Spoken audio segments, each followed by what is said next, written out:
मेरे प्रिय दर्शकों नमस्कार। प्रिय दर्शकों, ऋषि ज्योतिष में मैं आपका दिल से स्वागत करता हूं और आपको बहुत धन्यवाद देता हूं कि आप मेरे वीडियो उत्साह से देख रहे हैं। आशा करता हूं आगे आपको अच्छा लगता है तो आप लाइक करें ताकि मुझे ये मालूम हो कि मेरा वीडियो आप लोगों को पसंद आया। आज का वीडियो भी अपने आप में बहुत महत्वपूर्ण है। काम करने में कोई कमी नहीं, अच्छा परिश्रम, अच्छा काम करने में कोई कमी नहीं,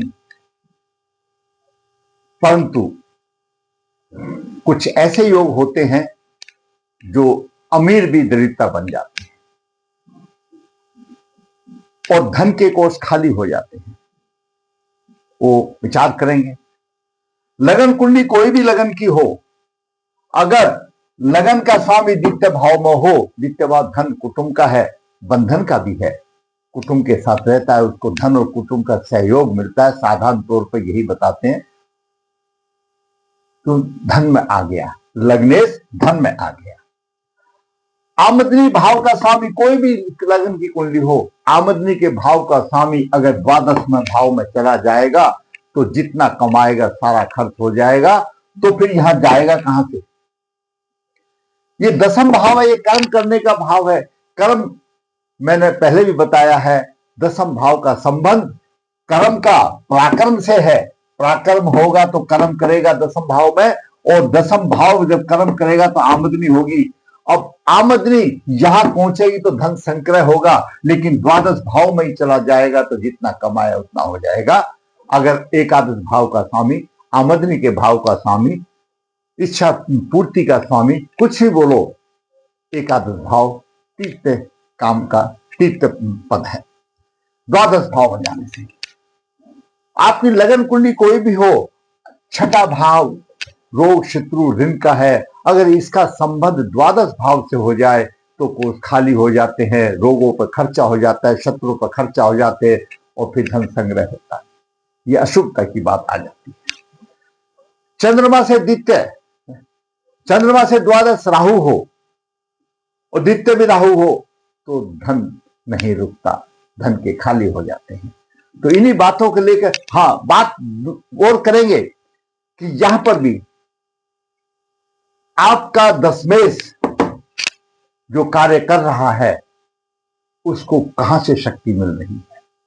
दूसरा योग करेंगे कि आपने नीच ग्रह तो देखा है। नीच ग्रह जहां नीच ग्रह राशि में होगा, मान लिया है नीच राशि में है तो उच्च दृष्टि देखेगा, उसको अतिरिक्त पावर कहां से मिलती है और वो बलवान हो जाता है, वो भी आप इस कुंडली में देखेंगे। कुंडली का वह दोष जो अमीर को भी गरीब बना देगा, नीच ग्रह कैसे बलवान होता है, कई तरीके हैं जो इस कुंडली में हो रहा है, उसकी हम बात करेंगे। जातक का जन्म 7 अक्टूबर 1973 शुक्ल पर 10 श्रावण नक्षत्र 3 रविवार को हुआ। जन्म के समय पर तुला लग्न हुआ। तुला लग्न की 5 डिग्री 35 मिनट है। बुध भाग्य भाव का स्वामी है, द्वादश भाव का भी स्वामी है। द्वादश भाव मूल त्रिकोण राशि है, उच्च राशि है, 12 डिग्री लेकर के है।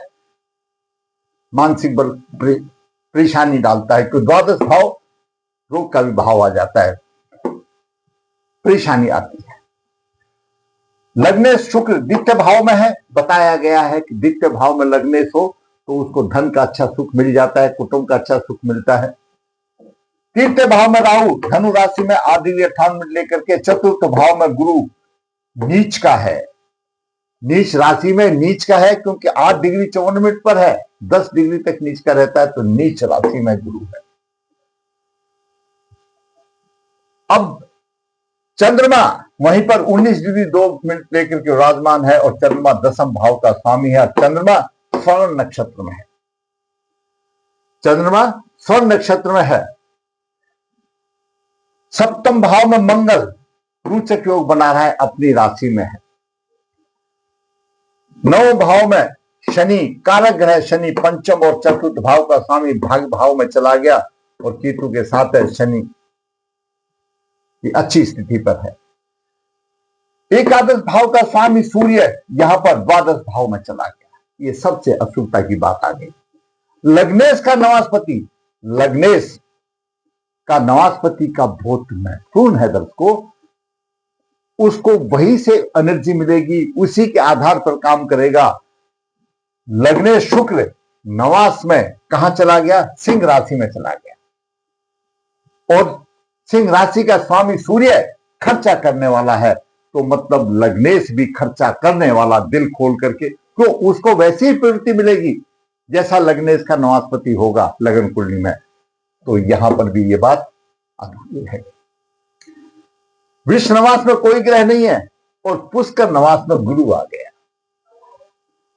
गुरु नीच राशि में है, गुरु आ गया। सबसे पहले मैं यहीं पर बात बता दूं, कोई भी ग्रह आपका जो नीच राशि में कहीं पर भी है, कोई भी ग्रह, तो वो किसी न किसी राशि में उच्च राशि का भी होगा। जैसे शनि मेष राशि में नीच का हो जाता है, और उच्च राशि में शुक्र की राशि तुला में होता है। अगर उस शनि के ऊपर शुक्र की दृष्टि होगी, शुक्र का प्रभाव होगा, तो उसको बलवंता मिल जाएगी, बलवान हो जाएगा, और उसका नीच भंग हो जाएगा। क्यों?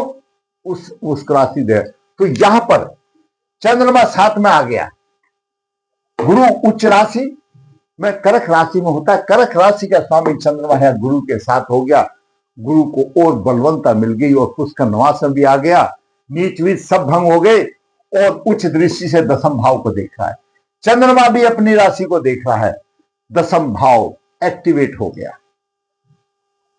अच्छी प्रकार से एक्टिवेट हो गया दसम भाव, कार्य की कोई सीमा नहीं, अच्छा कार्य हो गया।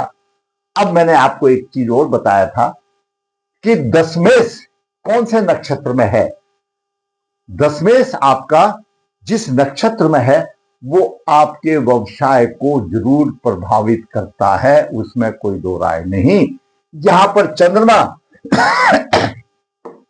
स्वर्ण नक्षत्र में है, मकर राशि में, और चंद्रमा दशमेश है, और चंद्रमा स्वर्ण नक्षत्र में है। अब स्वर्ण नक्षत्र के जो गुण धर्म है, वह जातक जो काम करेगा वो उन गुण धर्मों को लेकर के काम करेगा।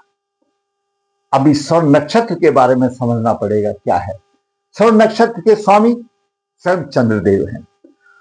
उनके देवता जो स्वर्ण नक्षत्र के देवता हैं वो श्री हरि विष्णु हैं, जो कि संसार का परिचालन करने वाले, पोषण करने वाले देव हैं, और उनका निवास क्षीर सागर में, जैसा कि आप लोग सब जानते हैं। समय समय पर धर्म और मानवता की रक्षा के लिए उन्होंने पृथ्वी पर कई बार जन्म लिया, अवतार लिया है। लक्ष्मीपति श्री हरि विष्णु के समस्त अवतार मनुष्यों को प्रेरणा देते हैं जीने के। उस स्वर्ण नक्षत्र के जिसके स्वामी श्री हरि विष्णु हैं, उसमें क्या विशेषता है कि श्री हरि विष्णु 16 कला की गाता है, तो यहां पर चंद्रमा पर भी वो असर आएगा। रक्षक हैं, सभी लोगों के रक्षक हैं, धैर्यवान है, तो वह जातक धैर्य से काम करेगा। सहायक है, दूसरों उसके साथ में जो काम करने वाले होंगे उसको भी सहायता देगा। उनका संचालन अच्छा करेगा, जो सृष्टि को संचालन करने वाले हैं उसके देव हैं, तो जो भी काम चंद्रमा करेगा उसका संचालन अच्छी तरह से करेगा। इनके काम में नैतिकता और धर्म का आस्था होती है। कोई हेरा फेरी किसी प्रकार का ऐसा काम वो नहीं करेंगे, बिल्कुल सात्विक काम करेंगे, धर्म के आधार पर अपना पैसा कमाएंगे, क्यों धर्म से जुड़ा हुआ है, क्योंकि एक अच्छे मार्गदर्शन करते हैं, सुनते भी हैं और वक्ता भी हैं। तो कहने का मतलब यह है अपने काम में लोगों की मानवता की सेवा भी करेंगे धार्मिक नैतिक कार्य से, और धर्म के आधार पर, नैतिकता के आधार पर पैसा कमाएंगे, कार्य करेंगे। वो इस श्रवण नक्षत्र का प्रभाव चंद्रमा को मिलेगा, तो दशमेश है चंद्रमा। कार्य तो कर दिया, यहां पर गुरु ने भी उस दृष्टि से कार्य कर दिया, अच्छा कार्य कर दिया, लेकिन पैसा कहां गया? पैसा आमदनी का आया, लेकिन सूर्य यहां पर जो कमाया वो खर्च। आर्थिक अभाव भोगना पड़ेगा। कुछ किसी का भी एकादश भाव का स्वामी द्वादश भाव में है, तो उसको आर्थिक अभाव भोगने की उसकी नीति बन जाती है। हमेशा कर चढ़ा रहता है, क्यों? सप्तम दृष्टि से देखा, जिसके कारण सदा मानसिक तनाव भोगना पड़ता है। मित्र धोखा देते हैं, क्यों? एकादश भाव मित्र का भी है, बड़े भाई का भी है। ये सब धोखे वाले बात हो जाती है। धोखा देते हैं, मित्र धोखा देते हैं। और सूर्य प्रशासन का कारक है, उसमें आत्मा का कारक है, पिता का कारक है, उसमें भी कहीं ना कहीं कमी आ जाती है, कहीं ना कहीं कमी आ जाती है वो शायद। लेकिन चंद्रमा और गुरु दोनों अच्छे समान है। धन तो जा रहा है, खूब अच्छा व्यवसाय कर रहे हैं, लेकिन धन जा रहा है, धन रुक नहीं रहा। गुरु नीच राशि में है और उसका उच्च नाथ से उसको शक्ति मिल रही है। क्यों? कर्क राशि में उच्च का हो जाता है। जब कर्क राशि का स्वामी अगर गुरु को देखता है तो उसकी प्रबलता शक्ति हो जाती है। तो यहां युति बन रही है, एक अच्छा योग बन रहा है, अच्छा योग बन रहा है, व्यवसाय अच्छा। परंतु गुरु छठे भाव का स्वामी है, गुरु छठे भाव का स्वामी है। छठा भाव रोग शत्रु रंग का भाव है, छठे भाव का स्वामी है और नौ दृष्टि से द्वादश भाव को देख रहा है। जो खर्चा, और भी गुरु जलती आग में घी रख रहा है खर्च करने के लिए, यानी जो कमाया सारा खर्च हो गया, कर्ज की स्थिति बन जाती है, कर्ज की स्थिति बन जाती है। बलवान है, जितना कमा उतना खर्च है। मंगल यहां पर मेष राशि में रोचक योग बना रहा है और अष्टम दृष्टि से द्वितीय भाव को देख रहा है। द्वितीय भाव के लिए धन संपत्ति का कारक बनता है। मंगल अपनी राशि को देख रहा है। धन के भंडार तो होने चाहिए, क्यों? यहां दे रहा है, धन के भंडार दे रहा है यहां पर, लेकिन कोष खाली क्यों है? कि गुरु और सूर्य की वजह से बात नहीं बन रही, घर रुक नहीं रहा। खर्चा इतना है कि धन रुकता नहीं, खर्च हो जाता है, क्योंकि गुरु और सूर्य उसको खर्च कर देते हैं। पुष्कर नवास में गुरु आ गया। गुरु छठे भाव का स्वामी द्वादश को देख रहा है, छठे भाव का स्वामी द्वादश का देव देख रहा है, कर्ज का योग बनता है। चंद्रमा से द्वादश राहु, चंद्रमा से द्वादश राहु खर्च अधिक, धन की हानि करता है, चंद्र लगन से देगा। सूर्य भी पैसा खर्च करने वाला, जितना कमाया उतना पैसा खर्च कर दिया। अब नवास में स्थिति देखते हैं, लगन कुंडली की बात आई। यहां पर तो चंद्रमा आ गया, लेकिन यहां पर चंद्रमा राहु का ग्रहण योग बन गया, दरिद्रता का योग बन गया। चंद्रमा राहु का ग्रहण योग दर्शकों 7 पीढ़ी तक वो शाप चलता है, चाहे लगन में हो या आपके वर्क कुंडली में हो, 7 पीढ़ी तक श्राप चलता है। चंद्रमा राहु का योग परम दोष हो गया, इसलिए पैसा नहीं आ। कितने भी कुंडली में अच्छे योग आने दो, लेकिन दरिद्रता पीछा नहीं छोड़ती, 7 पीढ़ी तक चलता है। यह स्त्री का श्राप हो जाता है। अगर चंद्रमा के साथ राहु हो या शुक्र के साथ राहु हो, 7 पीढ़ी का श्राप यहां पर आ जाता है। ये स्थिति रही जहां तक की तो काम तो करता है, लेकिन पैसे की स्थिति हालत खराब है, कुछ नहीं बचेगा। जो कमाया वो भी चला गया और कर्ज भी लेना पड़ेगा, ये स्थिति रही। जबकि चंद्रमा का नक्षत्र का स्वामी स्वयं नक्षत्र, स्वयं चंद्रमा उसके स्वामी है ग्रहों में, और उसके देवता श्री हरि विष्णु हैं। उसके आधार पर जब तक काम करता है, जो मैंने बता दिया उसको, नैतिकता पे, धर्म से कोई झूठ नहीं बोला, कुछ नहीं, मानव मात्र की सेवा करना और काम भी करता है, धन आता है, लेकिन धन चला जाता है, गुरु और सूर्य चला जाता है और अमीर आदमी दरिद्र बन जाता है। उपाय दर्शकों, ऐसी कुंडलियों का मैं हमेशा बताता हूं, षड वर्ग में ग्रह की स्थिति देख करके तब उपाय करना चाहिए, ग्रह पूरा अध्ययन करके, ताकि एक ही बार उपाय हो जाए। पितृदोष तो है, लेकिन पितृदोष अब बाकी कुंडलियों में भी तो आएगा। इसमें तो चंद्रमा राहु आ गया, बाकी में क्या जाएगा, तो वो भी देखने वाली बात है। तो गहन अध्ययन करके ऐसे जातक, फिर जो निचोड़ निकलता है ग्रहों की शांति, पितृदोष का, उसका निवारण करें, आपकी राह अवश्य ही बलवान होगी। ग्रहों की स्थिति अच्छी है। देखिए, लग्नेश द्वितीय भाव में अच्छी स्थिति में है, पंचमेश भाग्य भाव में अच्छी स्थिति में है और भाग्य भाव का स्वामी और द्वादश भाव का स्वामी बुध लगन में है, अच्छी स्थिति में है। लेकिन गुरु